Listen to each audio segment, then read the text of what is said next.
Hai Sobat Sanak semuanya, selamat datang kembali di channel Banjar Alkisah. Kuyang adalah makhluk jelmaan setan yang bersekutu dengan manusia.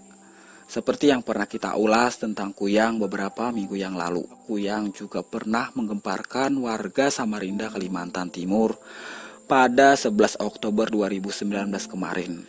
Yang mana warga Kelurahan Teluk Lerong, Samarinda dihebohkan dengan adanya penampakan Kuyang yang melintas di kampung mereka. Sontak saja warga berbondong-bondong mengejarnya. Nah, di video kali ini kita akan menceritakan asal mula Kuyang dalam sebuah legenda yang ada di Kalimantan. Yaitu cerita seorang wanita bernama Maharati yang terlahir cacat hingga ia bersekutu dengan setan. Bagaimanakah kisahnya? Silakan Sanak simak sampai habis.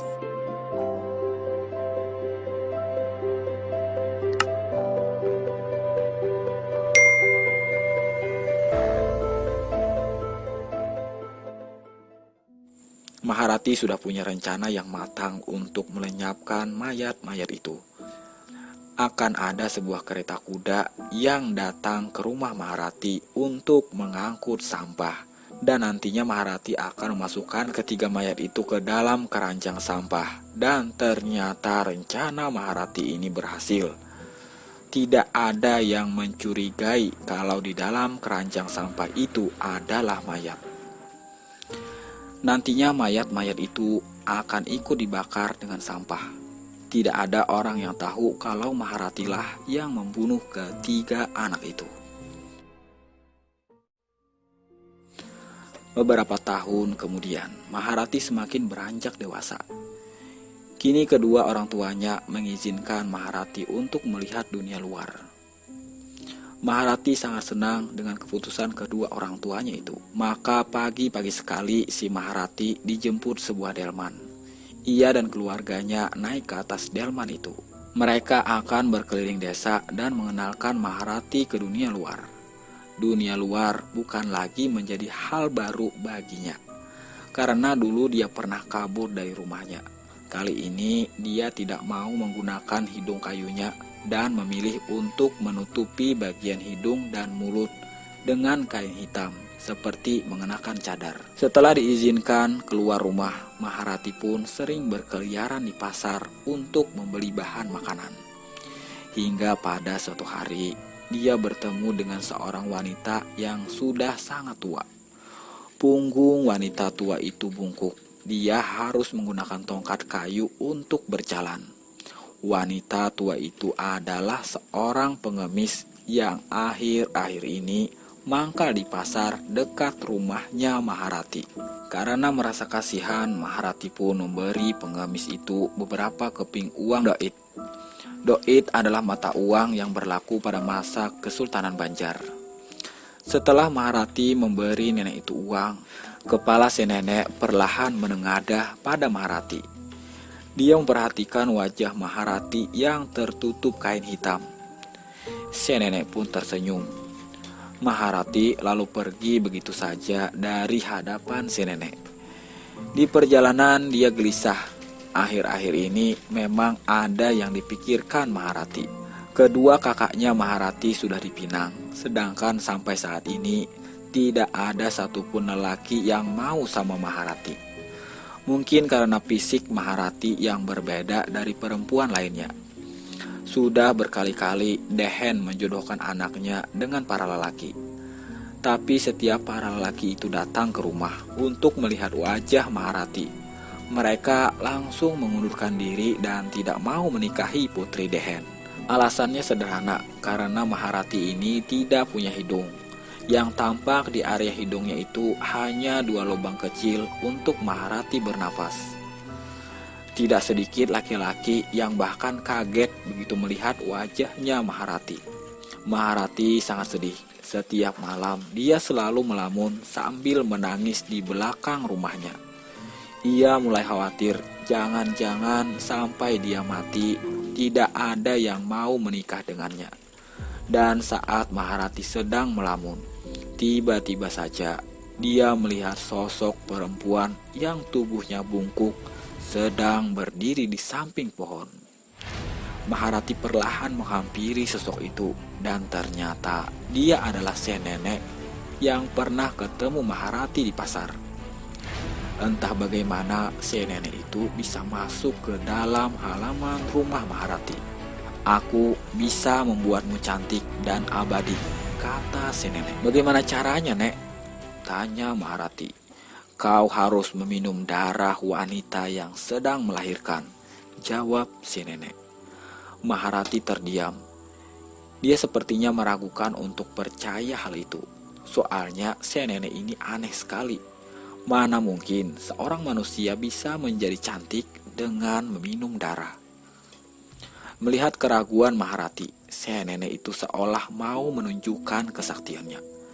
Dia pun berubah wujud menjadi sosok wanita muda dan cantik. Lalu dia tersenyum pada Maharati.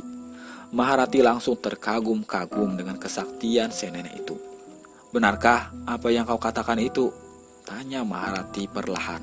Ia mulai percaya pada perkataan si wanita itu. "Tentu saja kamu bisa cantik sepertiku," kata si wanita itu. Maharati tidak menyadari kalau yang sedang ia ajak bicara itu adalah jelmaan setan yang akan menyesatkannya. Beberapa hari kemudian, hidup Maharati tidak tenang. Setiap malam dalam tidurnya, ia selalu didatangi si nenek itu.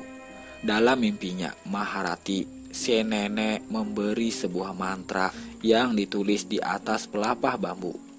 Ajaibnya, ketika Maharati bangun, dia mendapati pelepah bambu itu tergeletak di sampingnya sudah ada mantra yang tertulis di atas pelepah bambu itu. Akhirnya dia membuat sebuah keputusan yang nekat.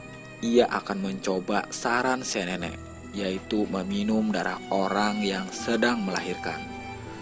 Maka di hari berikutnya, tengah malam Maharati mengendap-endap keluar dari rumahnya. Ia sudah mendengar kalau di kampungnya ada wanita yang sedang hamil besar, dan kebetulan malam itu si wanita sedang melahirkan. Rumahnya tidak jauh dari rumah Maharati. Maharati berhasil masuk ke dalam kolom rumah si wanita yang sedang melahirkan. Ia menengadahkan kepalanya ke atas dan membuka mulutnya lebar-lebar. Saat cabang bayi itu keluar, maka darah pun mengucur membasahi lantai, lalu jatuh ke kolong rumah. Di kolong rumah itulah Maharati meminum darah.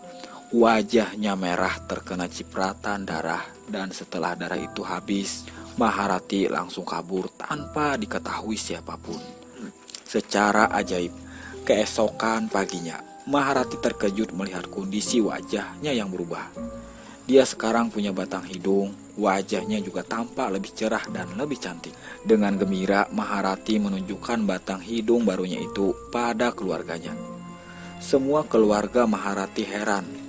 Bagaimana hidung itu bisa tumbuh di wajah Maharati? Sekarang wanita itu bisa keliling desa tanpa harus menutupi wajahnya dengan kain hitam. Para lelaki pun mulai tertarik dengan kecantikan Maharati. Namun sekarang dia jual mahal dan tidak langsung menerima pinangan para lelaki itu. 1 bulan pun berlalu, keanehan mulai terjadi pada Maharati. Hidungnya yang indah itu hilang lagi dan wajahnya kembali kumal seperti sedia kala. Maharati bingung apa yang sedang terjadi padanya.